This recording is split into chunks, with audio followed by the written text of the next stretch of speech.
So yun na nga no, for today's video is pagbigyan natin itong panay comment na mag-vlog rin na ako sa Davao Global Township ng update no, kung ano nang ganap dito, kung anong meron.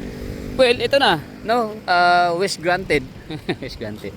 Okay no, so pagbigyan na kita at yung sarili ko na rin kita paano makapamasyal dito ulit, makapag vlog gawa nung matagal na rin no, nung huli tayo nakapunta dito, Pasko yata or New Year. So, nitong huli, like last day siguro, meron ako nakitang post somewhere sa Davao Global Township na nag-o-opening na sila. Meron silang binuksan na parang pavilion yata or something like parang mall, ganyan no? Parang shop. Ito yun no? Ito siguro yun. So, yun yung pupuntahan natin.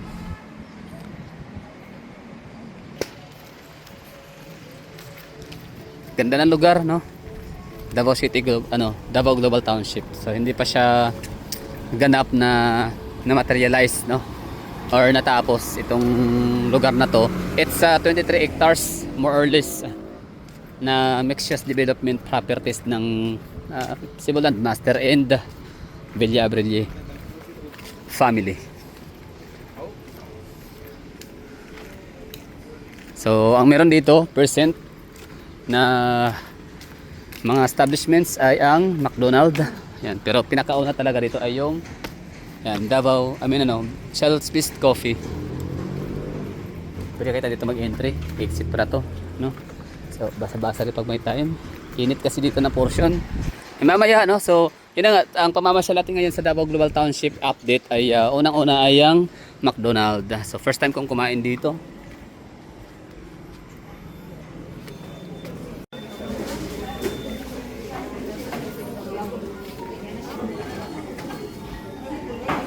At dahil sa update ho ito ng Davao Global Township, ay gagawa na rin tayo ng review no, sa mga establishment na meron nila dito.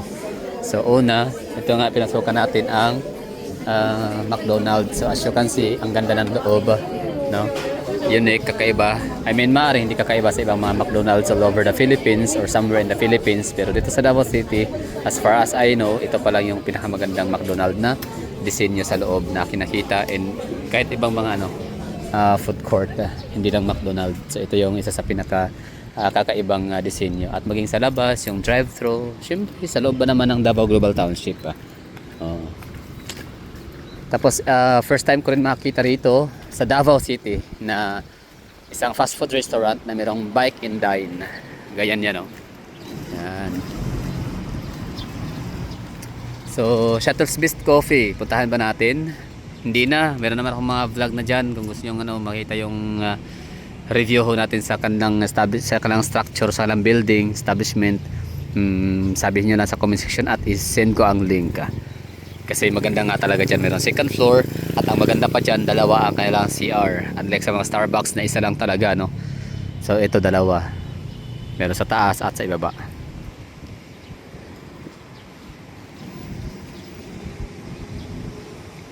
Okay. Yan yung labas naman itsura ng McDonald's. Ganda no? Maganda rin naman ang Davao Ashuela Cove sa Arcastillo and Lanang intersection. Magandang lugar din nila kasi seaside promenade no, gilid ng dagat. Tapos may mga greeneries din talaga siya no, green spaces talaga. Lush of greeneries. So, ganun din naman kaganda ang maganda rin naman itong Davao Global Township. Yun nga lang, nasa gitna siya ng syudad, di ba? Pero pag the moment na andito ka na, hindi mo na ma-feel na nasa city ka, no? Yung ambience niya, yan, lakas maka hayahay. So, ito yung perspective, kunyari, kayo ito, ako. Nakaupo ka dito sa bike and dine ng McDonald's. First ever in Davao City. I don't know kung sa Mindanao ba, possible, no? As far as I remember sa mga naipost ko dito ng mga video, mga vlog, mga updates, mga bagong buka sa Davao City is first ever. For example, Landers. For example, ang SNR. Diba? For example, yung ganito, ganyan, no? So, may first ever in Davao ang Mega World, yung mga ganyan, no? So, ang dami mga first ever sa Mindanao na nangyayari dito sa Davao.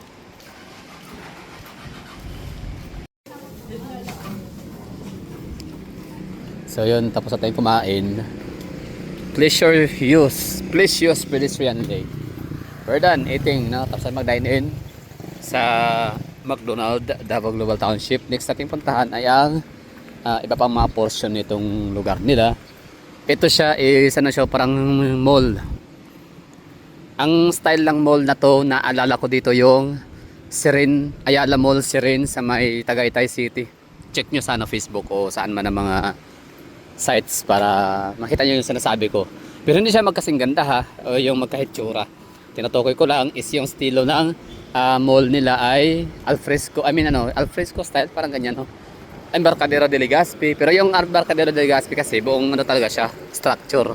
So ito siya hiwa-hiwalay, parang per unit, yan. Parang per brand, ganun. Establishment. Kunyari, bench, for example, hair bench, mga ganyan, no? So ito yung tsura, oh. Mga butik, shopping mall, ganyan. So ito yung tsura sa loob. Yan. Davao Global Township City Center. Property Guru, Philippines. Property Awards winner, okay. Architectural Design, DGT City Center by Civil Land Master. So yun yung magiging hitsura niyan after. Ayan ha, Davao Global Township review vlog and latest update na rin.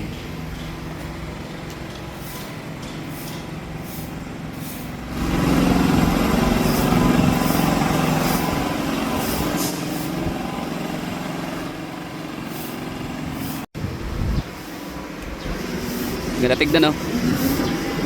Maka-class ng dating social. So Shuttle's Best Coffee. So yung Center Island nila may mga bougainvillea, pink and white. Ganda rin tignan, dagdag sa view. Tapos itong portion na to rito ay bakanting lote pa rin siya, vacant lot. Pero yung sa unahan naman, isang lote naman ay may naka na rin. Parang may naka-ready, no?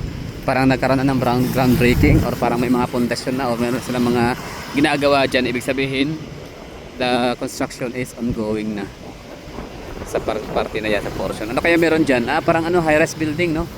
Okay. O baka yan yung eskwelahan na Lasal. Yan ako yung mga picture kasi sa kanyang fencing. So baka yan yung Lasal, eskwelahan. Dito naman sa bahagi na to, Life Made Amazing, Davao City, DGT Center. Okay, so nasa na tayo, taas, no? Ito, nung huli natin punta dito, namamasyal dyan sa park nila, tuwing gabi, hapon. Ito dito, under construction, tapos hindi pa siya usable, hindi pa siya passable, at wala pang nagka-function dito ng mga establishments, tenants, ganyan. So ngayon, kita nyo rito meron ng Queenie Rogers Roaster. Wow, di ba? Astig, do, ganda. First ever in Davao City naman na magkaroon ng ganitong uri ng mall. Na yan nga, hindi siya alfresco area, open air, no? So kanya-kanyang provide ng aircon. Ganon. Nasa kanya-kanya para to dito, no? Kanya-kanyang diskarte. Wow, ganda dito na portion, no? Overlooking. So kita mo dito yung party din pala yan, party din pala yan ng Global Township ng DGT. Yung gusali na yan. Tapos ito namang isa ay Matina Enclaves. Ang nagmamay-ari niyan ay Iskandar family. Actually ang tawag sa kalye dyan is Iskandar Avenue or Iskandar Street. Tama ba? So yan ay Matina Enclaves. Siya nagmamay-ari din ng ng Royal Mandaya Hotel. Dacia DASIA Security Agency. Ano pa mga pagmamayari niya, no? Marami yata. Tapos sa unahan naman itong isa, kita ba natin dito para hindi, no? Assume na natin na ito yun, no, yung kulay puti. Yan. So that's Philinvest. Pwede, Philinvest. Tapos sa unahan naman ay ang SM Ecoland. Pero yung gusali na yan na nakuha ho natin, yan, hindi ho yan SM na shopping mall, ha. Yan ay National University. Siyempre SM pa rin ang may-ari. Kasi ito naman ang Double Dragon, Hotel 101 by Double Dragon. Bakit ko sinali? Bakit ko nasama yan sa sa vlog natin sa Davao Global Township? Kasi nga to review vlog, no? And the latest update sa lugar ng Davao City, Davao Global Township. Kung ano nga bang meron dito at party yan sa meron sa lugar. So ibig sabihin hindi man siya sakop ng Davao Global Township property.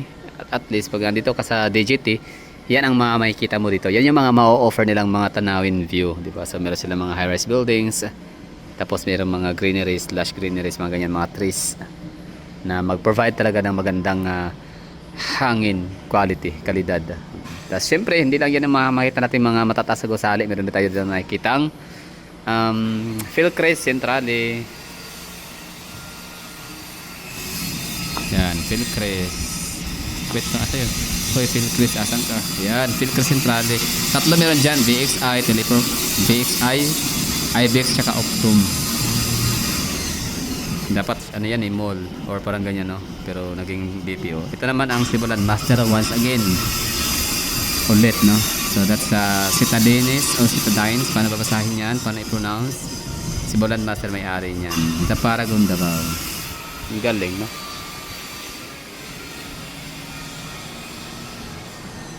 So yung parking na to dito, maganda siya kapag gabi kasi nga mas aesthetic, mas maganda sa mga tao mamamasyal, lalo na yung mga batang maliliit kasi merong mga dancing fountain with matching sa mga colorful na dancing fountain. Tapos may mga coffee shops, may mga tint, hindi man tint pinching na kundi mga naglagay ng mga parang naglatag ng mga mat, para pang picnic mat, mga ganyan. Tapos may mga picnic chairs or ano pa mga pang picnic dyan. Pamilya, barkada, tropa, lahat dito pwede. So pag araw ito yung tsura. So ito shout out sa mga sa panay comment dyan. Ako'y napapasalamat sa iyo din kahit sa paano sa kakulitan mo. Hindi naman makulit, kumbaga para lang, no, talagang baka meron siyang property na nabili sa lugar sa Davao Global Township, kaya napaka eager niya talaga na makita yung pinaka-latest vlog ho natin dito sa Davao City Global Township. Davao Global Township. Little BGC, pwede. So far, meron tayong nakita dito kina Roger Roster. Ikot na tayo dito sa portion na to dito. Grabe yung paggawa, iba talaga kapag private property, no? Private. Wala kasing kurakot. Di gaya sa government projects, grabe yung kurakot. Unlimited.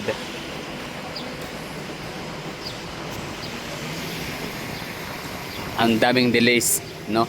Except Duterte project. Kita nyo kahit nasa dahig na siya, marami pa rin siyang nagagawa. Dami pa rin yung mga proyektong ongoing ang construction, nagsipagtapos, ang iba'y nagagamit na. 'Di ba? Galing. Di ko alam kung maganda ba dito ikotin sa unahan, pero sige, first time natin tong malakad, ma-explore itong lugar na to dito. First time natin ma-navigate, ma-explore, papuntahan. At meron sila ditong golf car.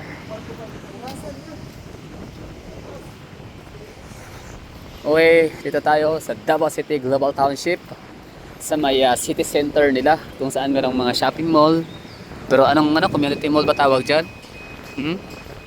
Diba? Iba-iba kasing ori ng mall, no? May community mall, may lifestyle mall. Okay, alam ko na, lifestyle mall tawag dito, diba? Yung high-end na mga luxury na mga items, no, na mga bag, damit, ano pa mga brands, pwede mga luxury restaurants, pwede restaurants. Ang ganda, no? Laas, dabis yung hangin. Actually, ang mga developer, no, ng mga mixed-use development, mga developer ng mga ganitong mga property, ang talagang ginagawa ng kanilang mga disenyo ay yung para yung hangin magsi-circulate. 'Di ba yung disenyo, for example, yung to peak lane. Yung yung to peak lane, yung sa may Verdant Park, yung sa may Lynn Residences ng SMDCI. Yun yung mga gusali nila na yun, yung taga Avida Tower, taga Insperia, sa Ayala. So yung mga ginagawa ng mga structure nila, mga building is yung parang ang design is para yung parang ma-corner yung hangin, mapasok sa loob, tapos lalabas basta siya for ventilation. Ang pinaka-interest. Ang ganda. Nice one. Pavilion. Ah, ito yung inopen, no? Nito nakarang araw lang. Pavilion now open at Davao Global Township. Basta ha, sa nag-request dyan, Davao Global Township, ito na yon. Pavilion open.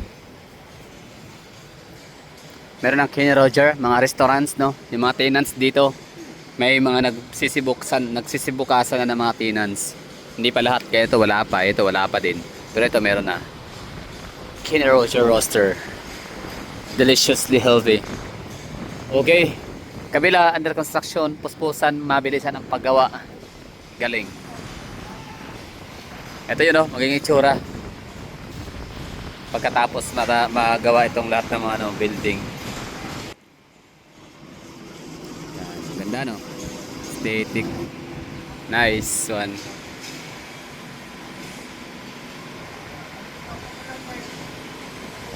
Okay, dito tayo, diretso. Kasi maganda ang view, magandang tanawin. Ito, tamo. Ano yata, Pidox, no? Ano ba yan? Mangan tamo eh, sa pagkapampangan o Ilocano. Ito, ginagawa na nila yung establishment, yung kailangan mga yata, restaurant ba to ulit? Panigurado parang dito, Hilira, puro restaurant, no? Pwede.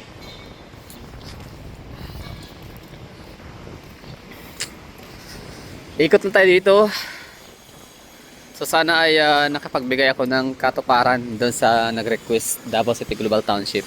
Basta kung hindi man kahapon Sabado, hindi man nung Biyernes, basta nasa Sabado, Biyernes or Huwebes, no? March 19, March 20 or March 21 ito binuksan, basta bago lang. Hindi pa siya umabot ng 5 days mula nung nabasa ko yung post ng Facebook owner nitong Cebu Land Master DGT Davao. Na yan na nga, opening na sila, ribbon cutting sa kailang pavilion area. So ito nga yun.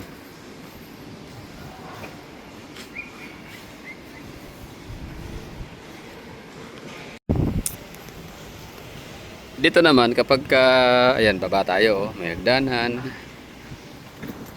So yan, newly open din to dito, like kasama to sa nag-ribbon cutting dito sa may pavilion. Ayan, Ramen Nico South. Di pa ako nakakain yan. Ano meron dyan? I mean ramen. Nga pala, hindi ko masyadong yung mga sumuni. Hindi, yung ramen. Basta yung mga Japan na yan, hindi ko siya masyadong pinupuntahan ng mga restaurant. Hindi ko siya man lang sinubukan. Gawa nung pagkakalam ko, as far as I know ang ginagamit kasi nila is oyster sauce. So, hindi ako kumakain ng oyster. Kumakain din naman, wala namang problema. Pero parang ayaw ko lang.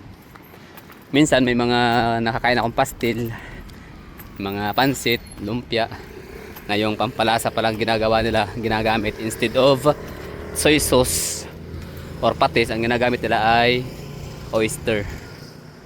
Yan, pavilion. Ito yung newly open, nag-ribbon cutting sila noong nakarang mga araw. Ganda, no? Ganda tignan, no? Nice. So ito pala yung pinaka main view. Yung makikita natin sa picture. For example, yan o, zoom in natin ha.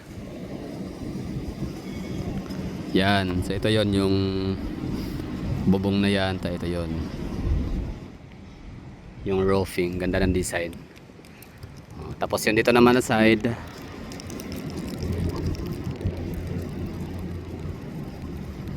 Lang, asan yung drawing? Wait lang, yung drawing drawing. So ito naman na side, sa right side yung pinakagilid, ito na yon. Ito na yan siya. Okay, nice one. Ganda, no? Tapos yung view. So, from here, kita mo na yung Verdun Park by the MCI. Consonhe.